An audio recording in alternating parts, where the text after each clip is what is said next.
All right, hey guys, what's up everybody? Welcome or welcome back to part 2 of the video tutorial from the Apex Academy of Mathematics, where we were discussing the laws of indices. And of course, in part 1, we discussed the first 4 laws of indices. So please do check that video out, as this is part 2 and we're going to be picking up on the remaining laws. All right, so my name is Akin, otherwise known as Apex Selenium, and of course, if you are enjoying this video so far, or you have enjoyed my previous videos, please of course hit like on the video, and of course don't forget to hit that subscribe button below and turn on your post notification bell for future updates and future tutorial videos. All right, so let's jump right into the video, guys, and I hope you will enjoy the explanation. All right, fantastic. So let's get into it. So we were actually at say here law number 5, but let's just take a moment to reiterate the first 4 laws. Yes, zero property: any number except 0 that's raised to a power of 0 is equal to 1. The negative property of exponent: if we have a number, again, of course, it cannot be 0 raised to a negative index or negative exponent, then of course we reciprocate the quantity and of course change the power from negative to positive. Yes, we move on to property, product property of exponent, where if we are multiplying 2 quantities with of course the same base here, b, then the powers, whether it be negative or positive, then we're going to be adding the powers. And of course, if we are dividing 2 quantities here, of course they must have the same base for you to use the quotient property of exponent or the product property of exponent. Then of course, if you're dividing and the bases are the same, then we simply subtract the powers, and we have went through some examples here, all right, of how this is done. But let's jump right into law number 5, which is called the power of a power property of exponent, or power to a power property.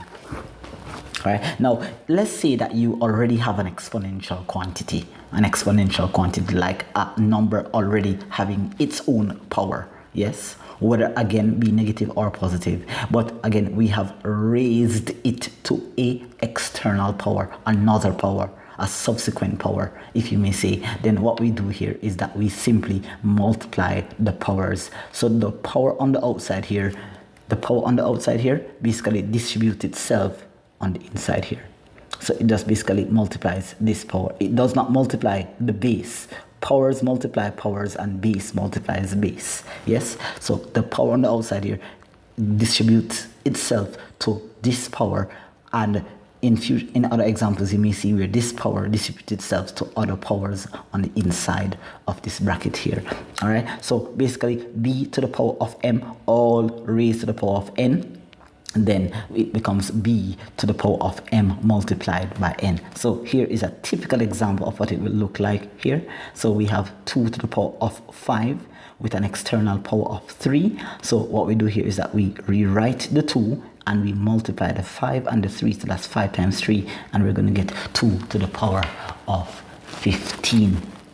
Right, so that should give you your answer. So basically you can see here that if we were to work out what is 2 to the power of 5, which later on you'll realize that that is 32, so 32 to the power of 3 is exactly equal to 2 to the power of 15. All right, that should give you the same answer. You can check that on your calculator.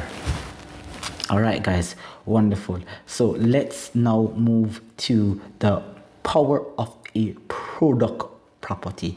And basically what I do here is that I refer to this property here as an extension law of this. This is an extension law because it's more or less the same. Because here's what's happening with this law, right? I don't regard this as a standard law. I regard it as an extension law, because here we have the power here m, and it's distributing itself to the powers on the inside. So you may be saying to yourself right now, sir, I do not see a power here. But you've got to understand that once there is a quantity that is by itself, then there's an understood power of 1, right here. Oops. Okay, there's an understood power of 1 right here, and there's an understood power of 1 right here. All right, so basically what's going to happen here is that the m will multiply the 1, and you're going to get b to the m, and the m also multiplies this 1, and you're going to get a to the m. So the power here gets attached to the powers, or get attached to the bases on the inside here. And same thing here, if there was another letter or there's a number right here, then basically the number here would multiply the m, or the letter inside here would multiply the m. So you'd get either an expression or you'd get a exponential quantity to be simplified. All right, so that's basically why I refer to this as an extension law, but not per se a standard law, right? It looks basically the same here. So here's an example: 2 to the power of 5 multiplied by 3 to the power of 5 here. Basically the power on the inside here gets thrown on the inside, so the 5 here gets thrown onto the 2 and gets thrown onto the 5, so that's why we have it here. So basically what we do here is just multiply the two bases. We multiply the two bases because, as you can see, the bases are different, right? The bases are different. 2 to the power 2 times 3 here. So because the powers are the same, we just put that power on the outside and multiply the base. This is the only law that allows us to multiply the bases, but the powers have to be the same. So we're going to get 6 to the power of 5. So do check that on your calculator if this answer, if you work it out individually, will be the same answer as this. I believe you should get 7,776. All right. All right, good. This also is pretty much more or less the same here, but this time it's the quotient, it's the power of the quotient property exponent. So here we just have this m being thrown onto the here. So there's a 1 right here. Okay, there's a 1 right here, and there's a 1 right here. So this m here multiplies this 1 and multiplies that 1. So we get a to the m divided by b to the m. Now here the bases are different, all right, so you may end up with a fraction, all right, but if the bases are what I would say multiple of each other, then you can do cancellations. Okay, all right, good. So that takes care of that set of video for you. Here, let's go on to the next page to see how best we can go through this law for you. All right, so this is of course here the root property law. I would say the root property, or I wouldn't say the square root, but it's the root property law. That's what I would call it. Yeah. All right, so for this one here, we have some sort of base here. We have some sort of base, and it's raised to a power. But here's the thing: the power is not an integer. The power is a rational number. It's a rational number, right? So you can see here an example: 8, which represents the a, and 2/3, which represents the p over q. So the p is the 2 and the q is the 3. All right, good. So that's when it has a rational power. All right, so it's no longer an integer power. All right, so what do we do here when we have situations like this? Now, there are ways where you can simplify this, which you're going to see examples of this in part 3 when I'm going to be going through examples. But you can clearly see here that, let's observe the pattern here. The q, the denominator of the rational power, attaches itself to the root. So it becomes the root. This base number here becomes the root. So basically this 3 here will become a cube root, because the q became the root, so the 3 will become the root, so it becomes a cube root. All right, and the p attaches itself to the base. It becomes the power of the base. So this 2 here becomes the power onto the 8. All right, and then so we know that 8 squared is 64. So it becomes the cube root of 64. And this is basically asking you what number should we multiply, or can we multiply by itself to give us 64, which of course if you do that on your calculator, you should get 4. So this law here is what I call the root property law. All right, now there are different variations to this law. All right, and this is probably one of the most difficult law to explain or even to apply. So you've got to be a little bit careful, which I'm going to be going through detailed examples for you when I'm doing my video in part 3 for you. All right, so here they may turn the law a different way. Right, you've got to also understand that if you're finding the square root, now here there is no power here, but there's an understood 2 that's right here. All right, so the square root by itself means 2, means that there's a 2 there, but we don't write it because that number there is understood. All right, so they may give you the law in reversed order, giving you in this way and expect you to put it back in that form to that side over there.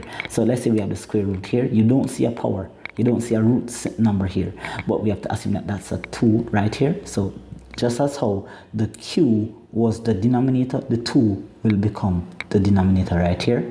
And because a doesn't have a visual power, we know that the power here is 1.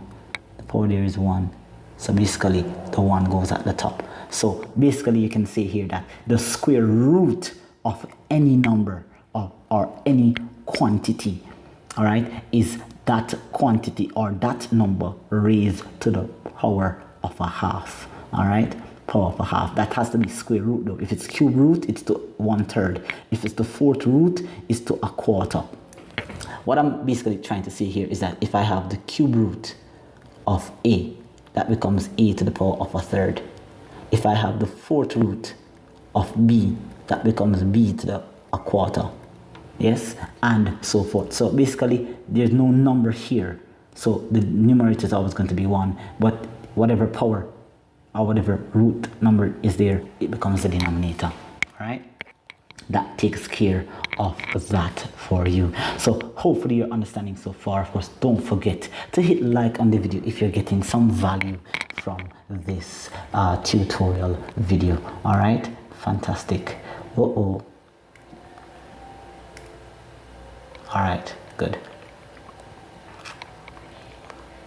All right, so we're going to move on next to this law here, where of course you may not necessarily see a number raised to a fraction that looks like this, where this number can always be 1, this 2 can always be 1. So here, for example, there's a 1 right here, there's an understood 1 right here.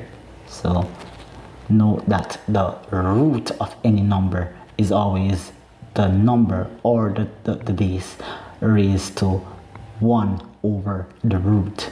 Okay, so this, all these here are extensions of this law right here. All right, and here are some examples for you. The square root of 4, we know that if you're finding the square root of 4, it's really the number, the base, or in this case the number raised to the half. All right, 4 to the power of half. So you can write it this way or write it that way. All right, now we know also, if you can check out my video which I am going to make about powers of a number, then you'll know that 4 can be rewritten as 2 squared. So 2 squared to the power of a half. So basically you can see here that the 2 here cancels the 2 right here, so you're going to get 2 to the power of 1, which is 2. So hence why the square root of 4 is 2 right there. All right, good. And of course another example here, the cube root of 27, so that's going to be 27 raised to the 1 over 3. All right, 27 can be rewritten as 3 cubes. So here the 3 cancels the 3 and we get 3 to the power of 1, which is 3. All right, so that takes care of law number 7 of the exponential laws of indices. All right, and this law here is basically a law that stands up by itself. It's really the law that you use to solve exponential equations. All right, all the other laws that we have explained so far are laws that were used to simplify expressions, but this law is used to solve equations. So this law may be a law that I will have to explain in another video while I'm going through the examples. But basically what it's saying here is that if both sides of the equations have the same base, then of course, if they have the same base, we simply remove the bases and set the powers or the indices or the exponents equal to themselves and solve the equations, which of course there are videos on my channel about equations, so do check that out when you go check out my channel. All right guys, so that brings us to the end of this tutorial video.